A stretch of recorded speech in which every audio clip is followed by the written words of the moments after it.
Hi, my friend, Caleb Johnson here, and I have a huge question to ask you, real estate investors. How would you rate your level of personal discipline on a scale of 1 to 10? If your answer is anything less than a 10, I've got something neat for you. And let me tell you, discipline means pushing yourself beyond your comfort zone and doing things that are difficult and sometimes boring. Achieving massive success requires you to do those difficult things. Building your levels of personal discipline is not easy, but it does pay off. In fact, you can't achieve anything significant without discipline. Now, I just released a program for investors where I walk with you as an accountability coach to aid you stay on track so you can push yourself to do the hard things that greatness is going to require of you. Starting is easy. Go to redccapitalgroup.com and click accountability coaching at the top right of the screen. So let's get to work, and now to the interview. Welcome back, everyone. My name is Caleb Johnson, host of From Trial to Triumph. We're going to get right into this. Today, our guest is Brandon Pantano. Since 2019, he has owned and operated businesses and led marketing efforts for startups and mid-sized companies to Fortune 500 companies. So he's a marketing whiz, and I'm really looking forward to this conversation for you and for me so that I can learn from this amazing man. So Brandon, welcome to the show. Thank you so much for having me, Caleb. I'm looking forward to the conversation. Awesome. Me too, brother. Well, can you go ahead and give our listeners just a quick background story about yourself? Yeah, sure. So I'll just give a little insight into how I got to where I am today professionally. My degree when I went to college is actually in elementary education and special education. But when I graduated and moved back from Rhode Island back to New Jersey, I started a tutoring company, and I used content marketing and SEO to build a book of clients.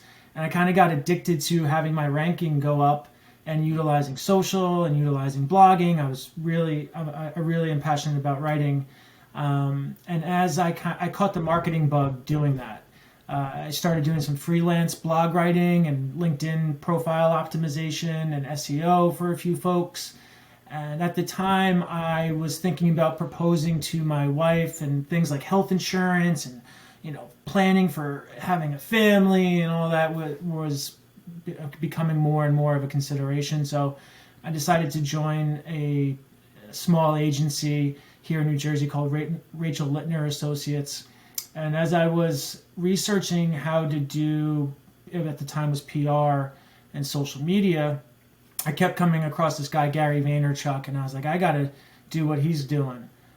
So I applied for a job at VaynerMedia and joined there as employee number 40. And when I left, there was over 400 of us. So that was quite an experience seeing that growth. Got to work on accounts like General Electric, and so I had a good experience with how social and digital can work for B2C, but also B2B and thought leadership style of marketing.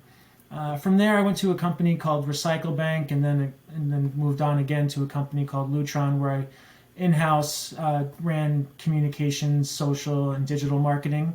And that was a really great experience being part of a larger internal integrated marketing team, working with in-house and being on the other side of the agency, so being the client, which was super helpful for my development. And then I started my own consulting. I had some friends leave a few of those companies and ask me for help with marketing, and I was doing it for free. I was just meeting with a friend, and they were like, so what do we do about payment? And I'm like, what do you mean? So I started my own consultancy company, and that I still do that, but I also run digital marketing for a company called Stern Strategy Group here in New Jersey.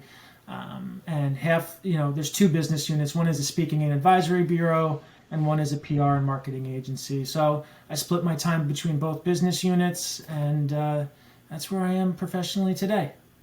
Wow, what a cool story, man. I love hearing, when people are just helping someone out and for free, and then, they say, what about payment? And I think it's just so characteristic of people that add tremendous value to people. They just do it out of the goodness of their heart. They don't expect anything from it, and the Lord pays that back. I found so That's awesome Yeah. to hear. And I'd really like to talk about Gary Vaynerchuk a little bit, just what you learned from there, because he is such a genius. And seeing, his content and just what he's been putting out. So if you could think about back to that time, what's been maybe one or two things that you have really learned from him that's really just been impactful? Yeah, there's two main things that constantly are on replay in my head that I've learned from Gary. One is you really can't put a price tag on a smile, on treating someone with respect and kindness. So there was one story in his book um, about it, a butcher just being genuinely nice to their customers. So you don't try to quantify the ROI of a smile on your face. So Mm. that's something that I always think of in my daily prayer and journaling. I always write carry a smile in my heart and on my face. And that's one thing that I try to carry over professionally as well that I learned from Gary is that you can't quantify how valuable being a kind, genuine person is. And then the other thing is kind of flipping a lot of what people think about content creation on its head. It's not content creation, it's documentation. If I'm doing Mm. cool things on a regular basis, I don't need to, sit down and create new content. I just need to be mindful of when to turn my camera on and document what I'm doing. So those are things, I tell my team that the first thing about relationship building and just being a genuinely nice person, thinking about other people's best interests instead of my own. And then I tell clients all the time that come to me with content problems or issues. How do I create so much content? I'm like, you don't have to create anything. Document what you are doing. Then it's the editing process and trimming down and finding the nuggets. But those are two things that are constantly top of mind for me. Okay. I'd like to pull out that documentation piece because I think that's incredible. And looking back at a lot of the influencers that I know, that's exactly the vibe that they give off, right? They just have a camera on them, and for 60 seconds, they're just talking to the camera after they, were just on a podcast or just did this massive offering or whatever that is. And, they're just really documenting what they did or what's on their mind in that moment. And at the same time, for me, so I underwrite deals, real estate offerings, and I'll tell you what, it is not sexy or fun when you're in the moment. So whenever you document, I kind of want to define like what should that actually look like because I don't think, the underwriting's a sexy part of it that I want to document or that maybe someone would want to listen to, but maybe I'm wrong there. So what exactly should we be documenting? Yeah, no, that's a good question and valid point of like what's sexy, what's not. I like to think I'm a big proponent of helping people understand that sometimes things aren't easy. They're simple. Like underwriting. Like I don't. That's not something that I'm an expert at all. But I feel as if, and correct me if I'm wrong, that that's something that you know how to do, but it just takes time to do. That's You right. know. Hmm. So I would say that like that's maybe don't document that whole process, but document like all of the work that you did and explain to them like this is what I have to put into it. Like this isn't the sexy part of my day, but this is what makes it work. I have to do this day in and day out and understand that this is part of my journey. So maybe it's the completion of it, of like how do you reward yourself after you do that? Are you sitting back like looking at that piece of work like I just took 3 hours doing this. I don't like being honest, being vulnerable. This is not what I enjoy doing, but this is part of it. And relating with your audience, like what do people have to do? Even you can be super passionate about what you do, but sometimes you just got to get in the weeds, to make your business work. So that's something that's super relatable. So thinking about your audience, thinking about your hustle, their hustle, and what makes it work. So I I would, and then this is something that kind of relates to me more personally too, from like a growth mindset. And If a good gauge is if you don't want to document it, if you don't want to do it, it's probably something you should do. The cave that you fear the most has the treasure that you desire the most. It's something that's I butchered that by Joseph Campbell. But usually, if I have fear inside of me, on the other side of that fear is something super rewarding. So I love think that. the more vulnerable you can be, the more relatable you'll be. Yeah, yeah. And I love that you said that. And I also want to touch on a bit the frequency, right? I've heard a couple of influencers and other people such as yourself, marketing professionals that I think even Gary Vaynerchuk, I've heard from him, maybe you want to post every day. And it's a post, not just a story, right? Or there's maybe different nuances, but can you just touch on the frequency of, how often we should be doing these videos? Should they be pictures? Just the frequency of that.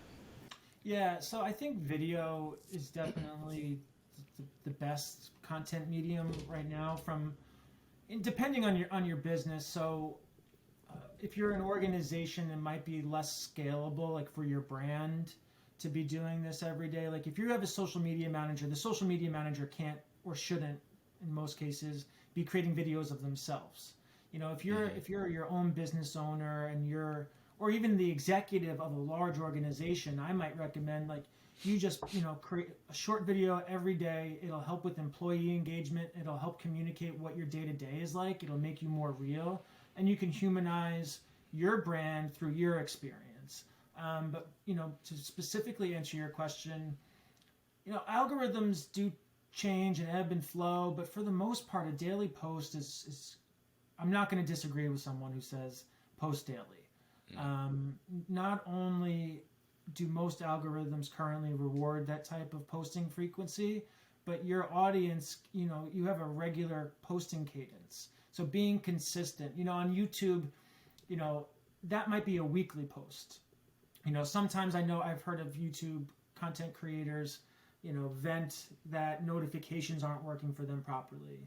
So they might tell their subscribers, hey, every Sunday at 4, I'm going to post a new video. So even if you don't have your notifications on, this is when you can expect me. So if I log on, I have a friend, Tim, who writes about copywriting, and also he helps recovery treatment centers with making sure that people who are looking for help can find them. For people with substance abuse disorder, for treatment facilities in that capacity. So anyway, so he posts regularly, but I expect to see that. I love that he posts every day. So I'd say that posting every day, and it doesn't have to be good. One thing that I still follow Gary and VaynerMedia and a lot of the folks that work there. One thing that's interesting that most people don't do now is posting redundantly. So if you have a post from last week that's still relevant this week, post it again. You just never know when it's going to take off. Interesting.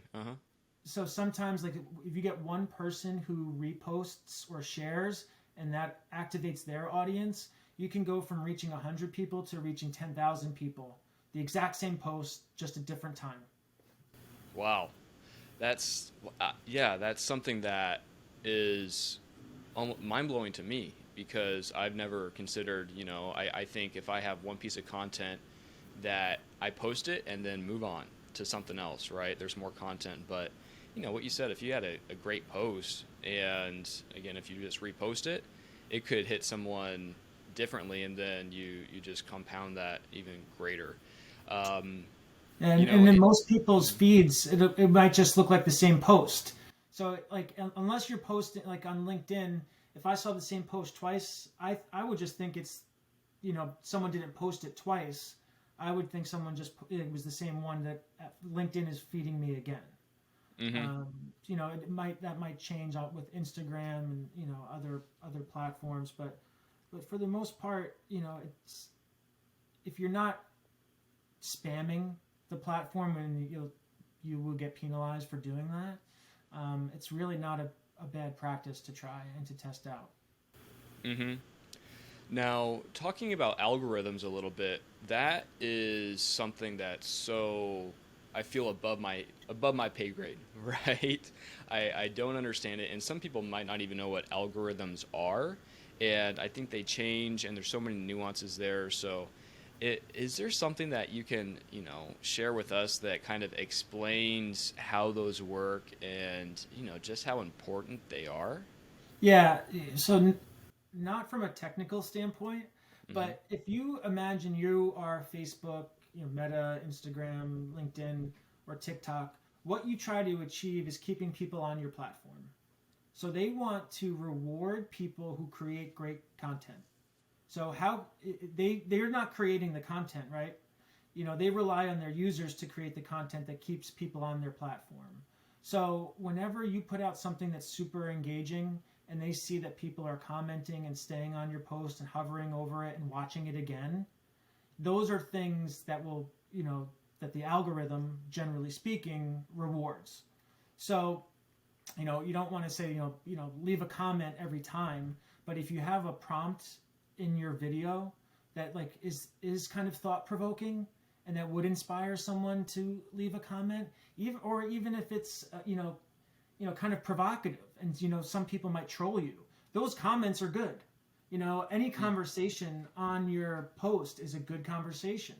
And another thing too, if someone is hating you and it's not just belligerent, um, that's an opportunity to engage in a dialogue with somebody. You can learn a little bit about yourself. That might be a challenging thing you don't want to face, and you can also use that as an opportunity to be like, what's going on here. I feel like there's a disconnect. It's a thin line between someone who's just generally out there to kind of stir the pot Mm-hmm. versus someone who you can possibly engage with. I've this new friend of mine, Irina. She really gets into it on climate and animal agriculture on LinkedIn, but it's very valuable dialogue that she has with people. It's very informative. And so she's not, and it's a two-way street on social media. So it's not only posting, but it's also engaging. So I think, again, not a technical understanding, but from what I've seen work with people who rise in terms of influence, is using the platform as the two-way street it is. Not only posting, but responding to people. I think that the platform recognizes you as a community member and not just someone who's sending stuff out, because they don't want that. They want community members. Mm.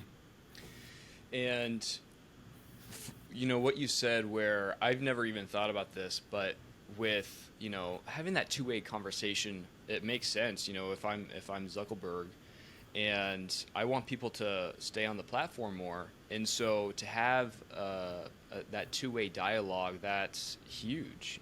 That's something that I would really want to promote.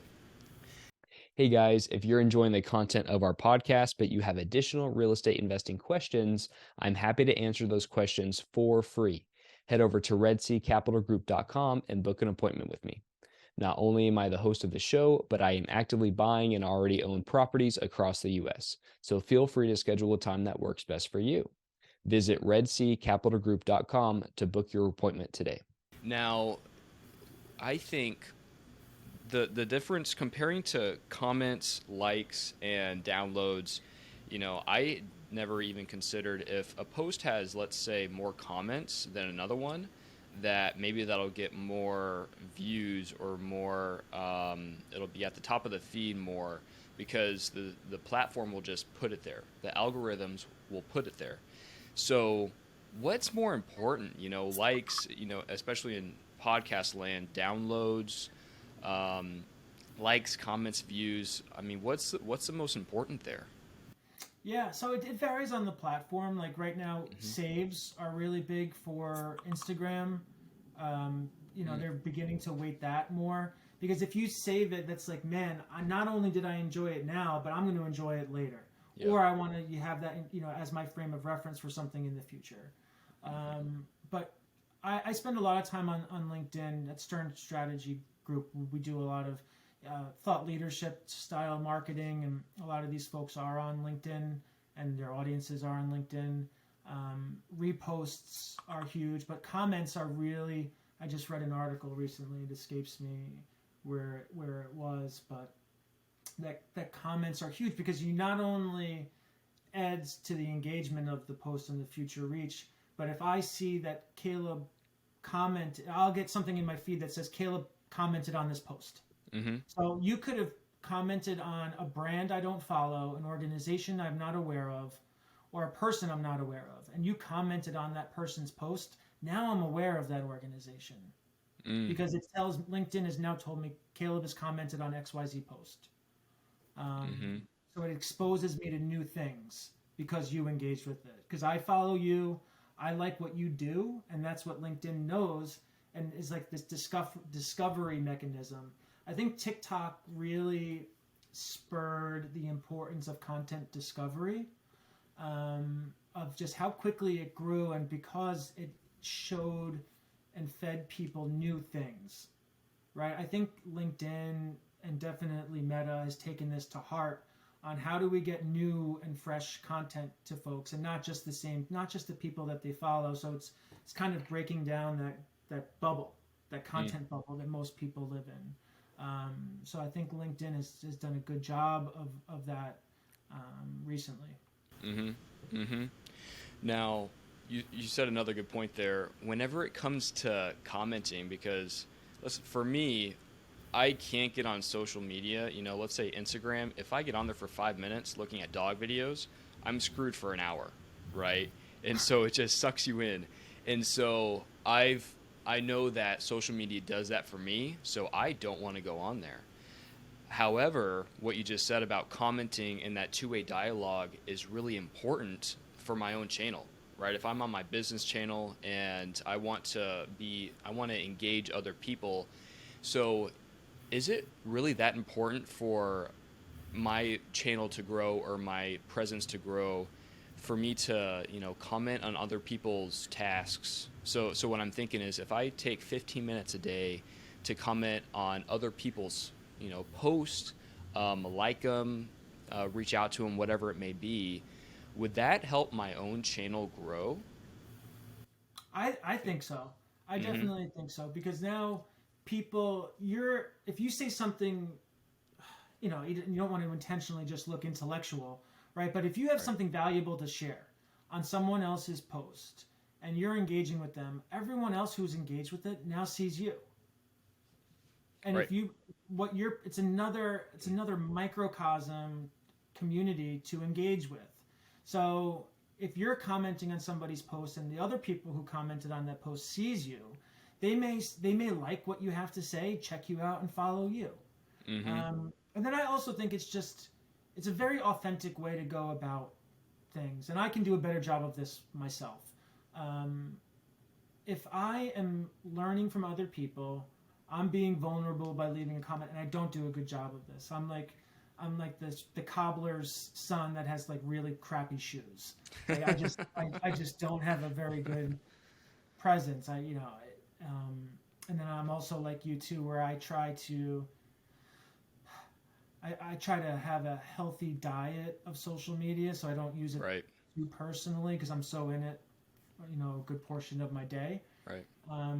But on Instagram, when I do engage, like I'm really big into yoga, and my yoga studio is one of those communities in my life that mean a tremendous amount. So my friend Kia, she posted like this very funny video of my friend Rob, waddling over to the shower with this like trending audio, and instead of just liking it, I told them why I liked it, like as I would. Like I don't run around in the yoga studio and just like give people thumbs up or pats on the back. Like I engage with them and we have more meaningful conversation. So I try to get the most out of this. So I left a meaningful comment that like it wasn't that meaningful, but it was more than just a like. Yeah. I told them like why I liked it, and now I'm like every time I see Rob, I'm gonna picture this. I'm gonna hear this soundtrack. It makes me love him even more. Yeah. So that was a better experience for me, and I think it was a better response than just a like for them. Uh-huh. So I get more out of it's. Again, Caleb, like, this is life. This is spirituality. This is I get what I put in. The Mm-hmm. more I give, the more I receive. Whether it's tied to an algorithm of Meta or the algorithm of the universe, that's how it works. Yeah. God, that's so cool, man. I've never heard anyone relate that to, you scroll through social media, and now I'm thinking as a business owner, right? I scroll through social media and I just like things, but it's like you said, you don't go through the gym and you see your friend, you give them a thumbs up, or it's like, hey man, and then you just don't talk to them. You engage them in dialogue. And same thing on social media, and it's even more important as business owners to do that. And you want to be genuine too, right? You're not just because people can know if you're blowing smoke. But genuine, just being genuine and, saying a really just nice comment, what you liked about it on that feed. And then it's twofold too. Like you said, you put it out, you get it back, and you're adding, goodness to the universe through doing that. So that's so cool, man. I'm giddy about that.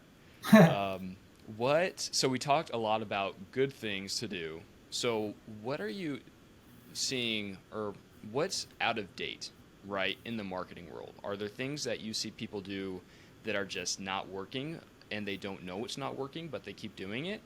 Are you seeing anything like that?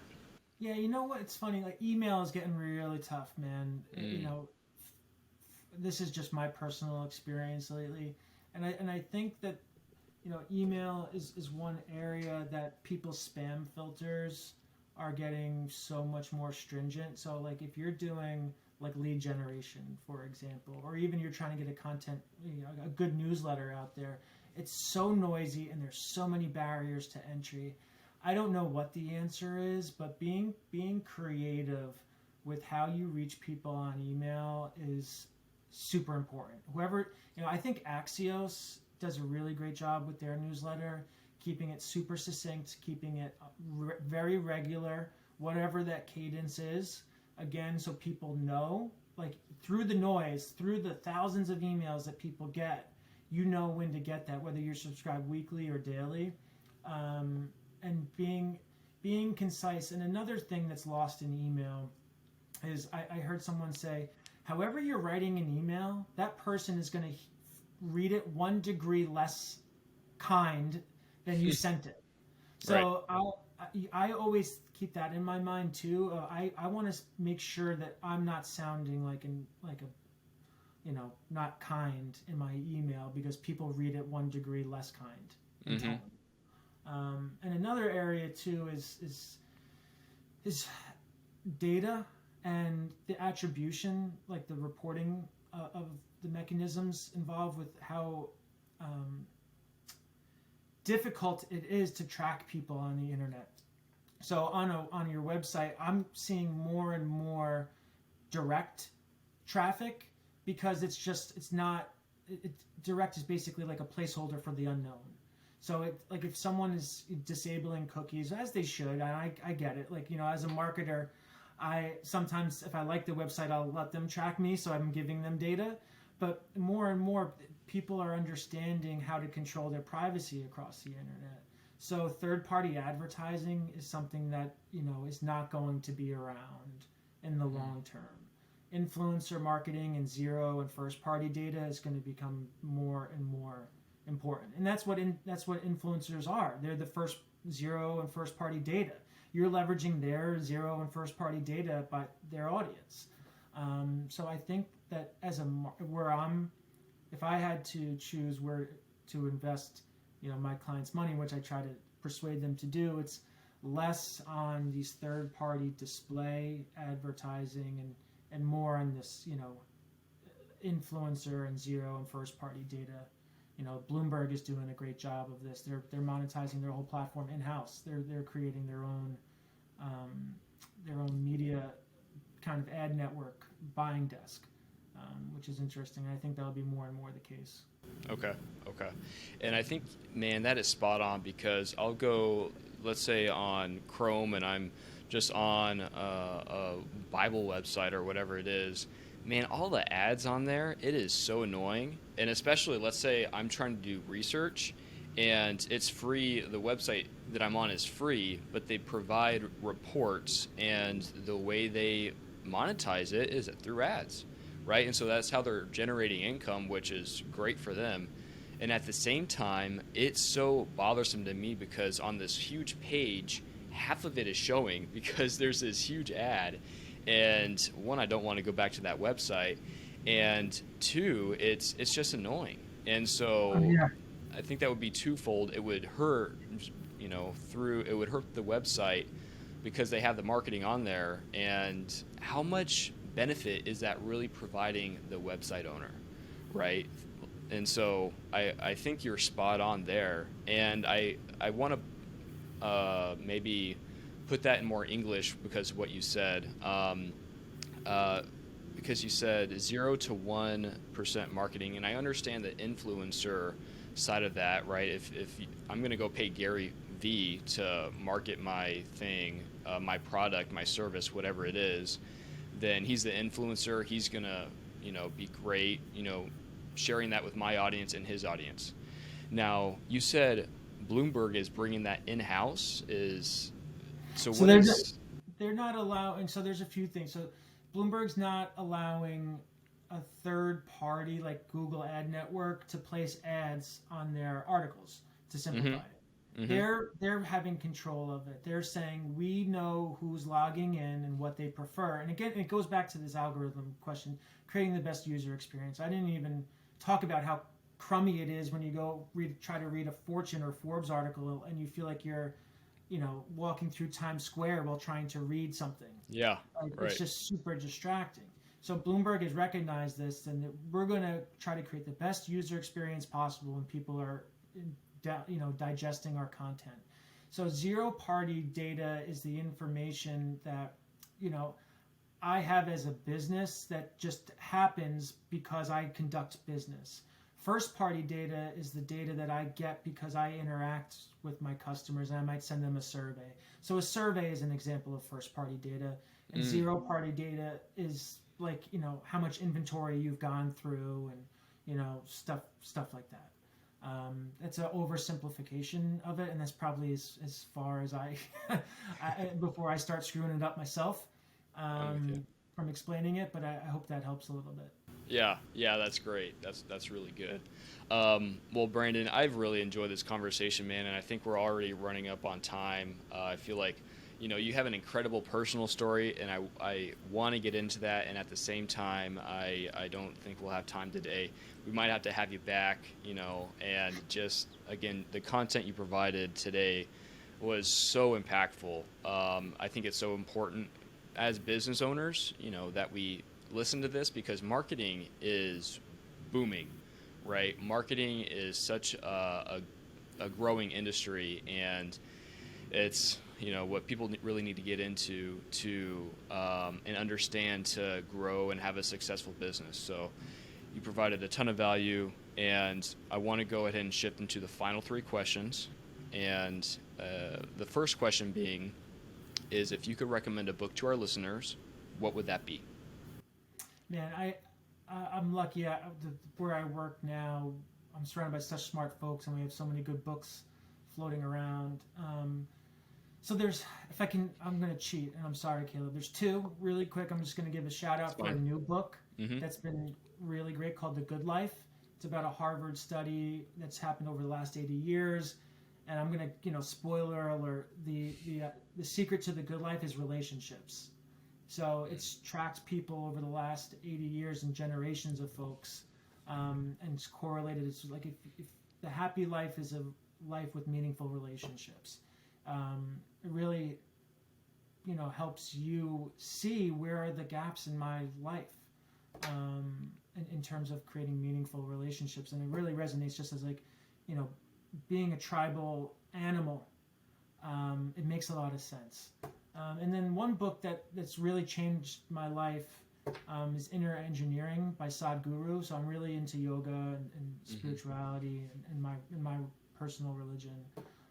But that's helped me develop a daily practice of so many great things. Prayer, meditation, journaling, a physical yoga practice. It's helped influence some of the decisions I make with my diet and nutrition. And it's just such a great, and it's just a very entertaining read as well. Mm, mm. Now, Brandon, if people want to learn more about you and maybe work with you, where's the best place for them to reach you at? Yeah, LinkedIn is a great one. So Brandon Pantano, LinkedIn.com/in/Brandon Pantano. And if you search Brandon Pantano, I should be the top one. There's another Brandon in Hillsborough, but New Jersey, that's not me. I love it. And the final question is, if you can share one final thing with our listeners that they can take away from today's show, what would that be? Yeah, there's a mantra that I've been repeating to myself and to sharing with others recently, and this was floating around on Instagram or TikTok not too long ago, was the man who enjoys walking will go further than the man who enjoys the destination.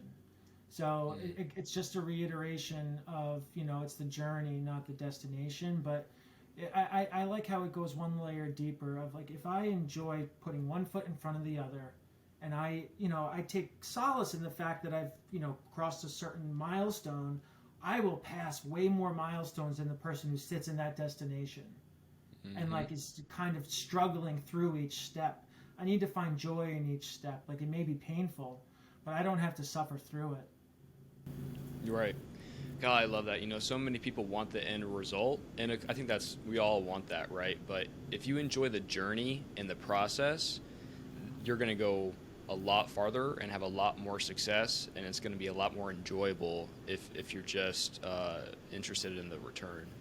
Yeah. So, sorry, and just to elaborate, because I try to remind myself too of, if I focus on my effort and let God worry about the outcomes, it's kind of the same thing.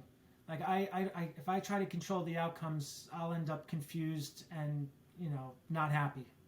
But if I focus on my input and my effort and let go of the outcomes to God, it works out. It always works out better. Amen. Amen to that. Brandon, thank you so much for being here again. I just enjoyed hearing all your wealth of knowledge and just getting to know you, brother. It's a privilege. So thank you for being here. Thank you, Caleb. Everyone, thank you for tuning in, and we'll catch you next time. See ya. It's time to grab your victory. Find us on the web at redseacapitalgroup.com and follow us on Instagram and Facebook at Red Sea Capital Group.